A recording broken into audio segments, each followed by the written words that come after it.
নিমখ দিব নিমখ দিলে ঠিক দিলে এইটো কাম মূলৰ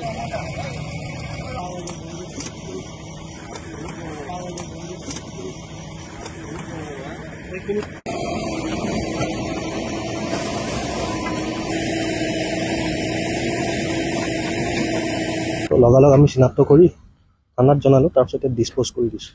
কিমান দাম আছিলে? ইয়াত এৰাউণ্ড 500 কেজিমান আছে। 5 কুইণ্টেল আছিলে। ক'ৰ পৰা ক'লৈকে লৈ গৈ আছিলে?